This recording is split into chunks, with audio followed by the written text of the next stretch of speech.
Hi kids, welcome to learning. ಪ್ರೀತಿಯ ಮಕ್ಕಳಿಗೆ ಕನ್ನಡ ತರಗತಿಗೆ ಸ್ವಾಗತ. ಹಿಂದಿನ ವಿಡಿಯೋದಲ್ಲಿ ಕನ್ನಡನ ಸುಲಭವಾಗಿ ಓದೋದು ಹೇಗೆ ಅಂತ ಹೇಳ್ಕೊಟ್ಟಿದ್ದೆ ವಂದನೆ ಅನ್ನೋ ಪದ್ಯದ ಮೂಲಕ. ಇವತ್ತಿನ ವಿಡಿಯೋದಲ್ಲಿ ಅದನ್ನು ಮುಂದುವರಿದ ಪ್ಯಾರಾನ ಹೇಗೆ ಓದೋದು ಅಂತ ತಿಳ್ಕೊಳ್ಳೋಣ.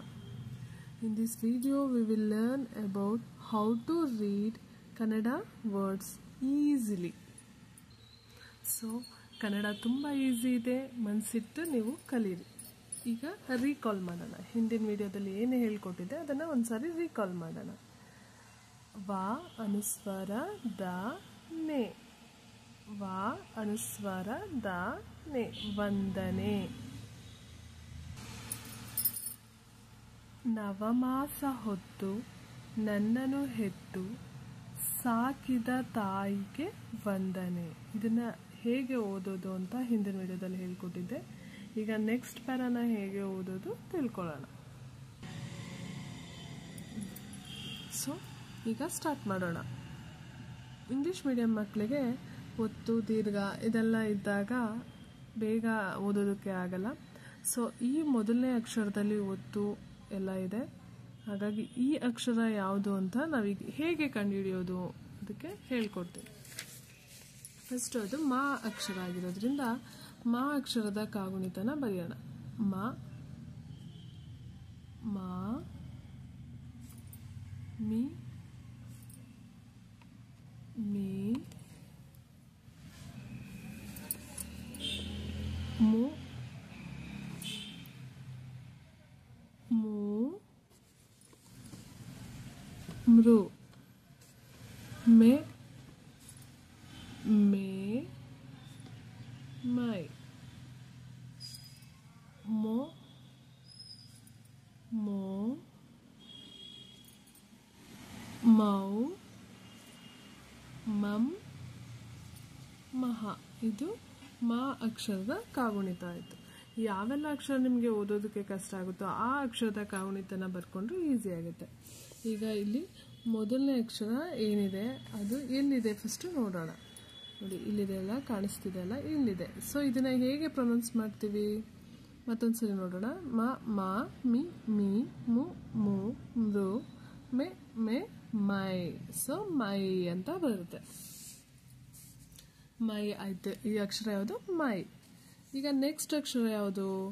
ಅದು ಕೂಡ ಮಾ ಕಾಗುಣಿತದಲ್ಲಿ ಬರುತ್ತೆ. ನೋಡಿ ಇಲ್ಲಿದೆ. ಇದು ಯಾವುದಿದು? ಮೂ.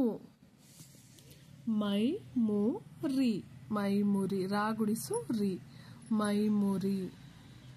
ದಾ ಕೊಂಬು ದು, ಡಾ ಗುಡಿಸು ಡಿ, ಪುನಃ ದಾ ಕೊಂಬು ದು. ಸೊ ಏನಾಯ್ತು? ದುಡಿದು. ಮೈ ಮುರಿ ದುಡಿದು. ನಾ, ಇಲ್ಲಿ ನಾಗೆ ನಾ ಒತ್ತಿದೆ. ಸೊ ನಾನು ಒತ್ತಿ ಹೇಳಬೇಕು.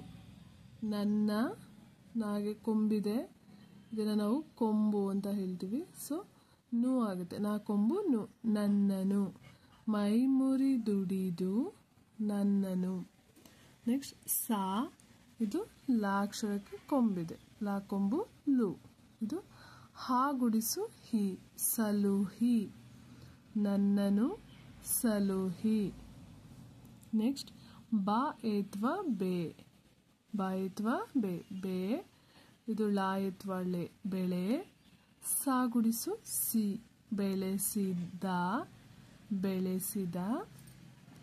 ತಾ ಅನುಸ್ವಾರ, ದಾ ಏತ್ವ ದೆ, ಗಾ ಏತ್ವ ಗೆ, ತಂದೆಗೆ, ತಂದೆಗೆ.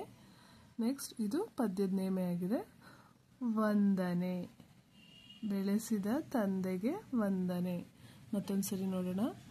ಮೈ ಮುರಿ ದುಡಿದು ನನ್ನನ್ನು ಸಲುಹಿ ಬೆಳೆಸಿದ ತಂದೆಗೆ ವಂದನೆ.